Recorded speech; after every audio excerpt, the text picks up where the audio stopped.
What is going on, everybody? What is going on? The Catch fam, my name is John Dawson, and in today's video, we will be breaking down the top 5 waiver wire additions as we move into week 10 of the 2023 fantasy football season. If you guys are new to the channel, this is all we do here all year round: free fantasy football content, redraft, dynasty, and best ball. If you guys are into that, be sure to subscribe on the way in. But more importantly, get in the comment section down below anything that you guys need approaching week 10 of the season. Let me know, and I'll get back to you as soon as I can. But without further ado, let's hop into today's video. All right, first up on the list is going to be Kareem Mitchell of the Baltimore Ravens, rookie running back who really hasn't had the time to show what he's capable of in the league so far this season, but finally got plenty of opportunities in week 9 against Seattle. Had 9 touches for 138 rushing yards and a touchdown, and he added a reception for -4 yards. But most importantly, 20.4 fantasy points, and he out-touched Gus Edwards in this game, who just had 5 touches, although 2 of those 5 touches turned into touchdowns. So I will say, like I tell you guys all the time, I never truly trust a Ravens running back, and it's a tough matchup in week 10 against the Cleveland Browns. But hey, the upside was there for Mitchell throughout this game. He looked phenomenal, 15.3 yards per carry. And overall, I mean, we know the Ravens are going to run the football quite a bit at the end of the day. And man, I didn't mention it to start the video, but it's an ugly week on the waiver wire moving into week 10. So if you're in a bad spot at the running back position, if you need some more depth, Kareem Mitchell, rostered in just 3% of fantasy leagues, absolutely worth an add as we approach week 10. All right, next up, we're going to talk about Demario Douglas of the New England Patriots, sitting at 44% rostered, shot up a bit in roster percentage after last week with the Kendrick Bourne injury, and in week 8, he had 7 targets and 5 receptions, but turned that into just 7.9 fantasy points this past week against the Washington Commanders' awful secondary. He also had 7 targets and 5 receptions, but he was able to turn that into 55 receiving yards and 10.5 fantasy points. So when we look at the rest of this New England Patriots roster, Juju Smith-Schuster ended up with 7 targets as well, 6 receptions for him, 51 receiving yards. I do think he's also a player to keep an eye on. He did have a touchdown in week 8 on top of that, but man, I just don't trust Juju whatsoever. And you know, Demario Douglas feels like the upside play, a little bit more exciting, regardless whether you want to go after Douglas or Juju. If you need the wide receiver depth, these are probably the 2 top targets in New England, maybe next to Hunter Henry at the tight end position, who also, interestingly enough, had 7 targets in week 9. But what I was getting at is that this is a good matchup in week 10 against the Indianapolis Colts. The secondary has been pretty weak throughout the season, although they looked pretty good against the Panthers in week 9. But overall, they've been pretty weak. It's a good matchup. It's another home game for the Patriots. They're struggling at the wide receiver position. I like the upside of Demario Douglas, and I do think he is the wide receiver to chase on the Patriots roster as we approach week 10. All right, next up on the list, we're going to talk about Noah Brown of the Houston Texans, sitting at just 4% rostered. And for me, Brown is more of a player that you kind of stash. I wouldn't have the confidence to start him in week 10 against the Bengals, but here's what we know.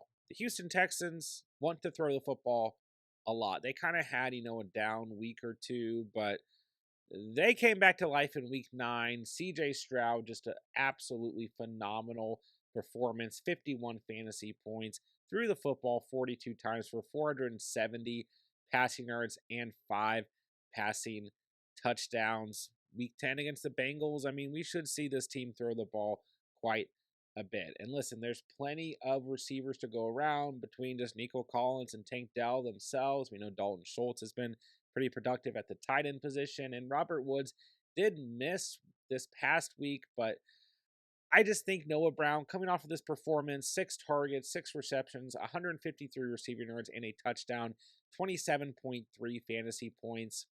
This is still a boomer bust option. This might be a 1-week wonder, but man, you just have to imagine this Texans offense is going to continue to throw the football. And if receivers are making plays on this team, I think they could definitely continue to be productive within the rest of the season. So Noah Brown, like I said, don't have the confidence to start him in week 10. He's definitely out there in your leagues unless you're in an incredibly large league, 4% rostered. He's definitely a wide receiver worth adding to your bench as we approach week 10. All right, next up, we're going to talk about Rando Robinson of the New York Giants, sitting at 33% rostered, 5 targets, 4 receptions, 35 receiving yards, and a touchdown for 13.5 fantasy points in week 9 against the Raiders. Listen, this Giants offense is probably going to become one of the worst offenses in the entire league, led by Tommy DeVito at the quarterback position for now until Tyrod Taylor comes off of IR. We know that Daniel Jones, after the injury he suffered this past week, is more than likely going to miss the rest of the season. Fear that he has torn his ACL. But the advantage here is a lot of fantasy managers in your league are going to look at Robinson as a player on an offense that is suited to be one of the worst offenses in the league and not go out on the waiver and take a chance on him. And one thing I always talk about is that bad offenses still produce good fantasy players. The next 2 weeks, the Giants face Dallas and then Washington, 2 divisional games. They're going to do whatever they can to try and upset these 2 divisional opponents. And man, even if they don't, garbage time is always a thing. And I do believe that Robinson is the wide receiver 1 for the Giants at the moment. Even though he didn't show up whatsoever in week 8, he at least gives you some upside in the flex on a week-to-week basis. He's had a lot of really bad performances this season, don't get me wrong. Week 7 and 8 were absolutely abysmal, but look back to week 6, a good performance there, and then another good performance here in week 9. So if you're struggling enough at the wide receiver position, if you're in a deeper PPR league, whatever it may be, if Robinson's out there, I do think he's worth adding. All right, last but not least, we're going to end the video with the man, the myth, the legend, Josh Dobbs himself. He's dropped to 19% rostered since being benched and then traded from the Cardinals to the Vikings. And don't get me wrong, no one actually expected him to start in this game and play in this game. You know, we all expected Jaren Hall to go out there for the Vikings and start, but he left the game with an injury early on, concussion, and Dobbs came in and did Josh Dobbs things. I mean, Josh Dobbs, a player early in the season, I really encourage you guys to go out and get if you were in super flex or double quarterback leagues. And I mean, let's face it, in single quarterback leagues, overall, Josh Dobbs is the quarterback 12 at the moment. I mean, he deserves to be rostered really regardless of what style of league you're in. And the quarterback play overall from a fantasy perspective this year hasn't been phenomenal. So Josh Dobbs, 28 points in the last 2 weeks. I mean, 2 different teams, but who really cares? And don't get me wrong, there were a couple bad performances out of Dobbs between weeks 5 and 7. He didn't score more than 16 fantasy points, but between weeks 2 and 4, he had 19 or more fantasy points, and the last 2 weeks have been great. I don't see Jaren Hall getting this starting job for the Vikings back after the victory that Dobbs led the Vikings to this past week. 158 passing yards, 2 passing touchdowns, 66 yards on the ground, and a rushing touchdown. Like I said, 28.9 fantasy points. Gets the Saints at home in week 10. He's at Denver. Then they host Chicago in week 12. A pretty solid upcoming schedule for the Vikings and Josh Dobbs. So whether you just want quarterback depth in a single quarterback league, whether you play in a super flex format, whether for some reason you own Daniel Jones, I don't know. It doesn't really matter. Josh Dobbs deserves to be rostered at this point in the fantasy season.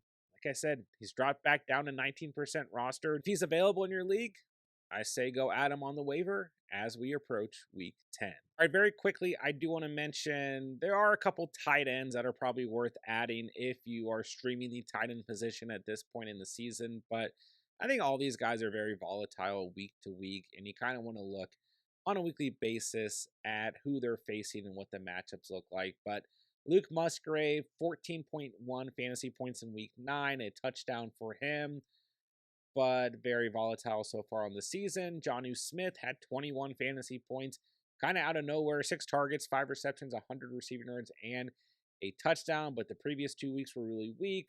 And beforehand, he was on a really good streak and someone I encourage you guys to go out and get on the waivers earlier in the season. He is a top 15 tight end at the moment, but I just don't know if that's going to last on a week-to-week basis. Cole Kmet, another name who's a little bit higher rostered at 75%, but tends to get dropped here and there in leagues. He had another double-digit performance in week 9. If he's available in your league, he should absolutely be rostered. But like I said, he's 75% rostered. Cade Otton had a huge game, 2 touchdowns, 6 receptions, 70 receiving yards, 23 fantasy points. He's had 3 double-digit performances on the year. He's had 6 or more targets in the last 3 games. He's a perfectly fine streamer. He's rostered in 9% of leagues, but once again, all these guys very volatile at the position. Both Dalton Schultz and David Njoku rostered in 70% or higher of leagues. They both scored a touchdown in week 9. I like both these names a lot. If they are available in your league, they should absolutely be rostered. And yes, I don't care what format you play in. I don't care who's on your team. Taysom Hill, 59% rostered, 16 or more fantasy points in the last 3 weeks. I mean, he's not even a tight end. He is just doing every position imaginable on the football field, and it doesn't look like the Saints are going to change that anytime soon.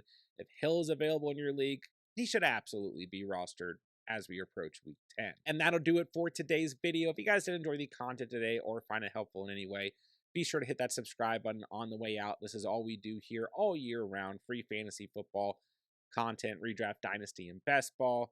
If you guys are into that, make sure you subscribe. But please, if you guys need anything in the comment section down below, start, sits, trades, who should you add on the waiver wire? How are you looking heading into week 10? Do you have a winning record, losing record? How panicked are you?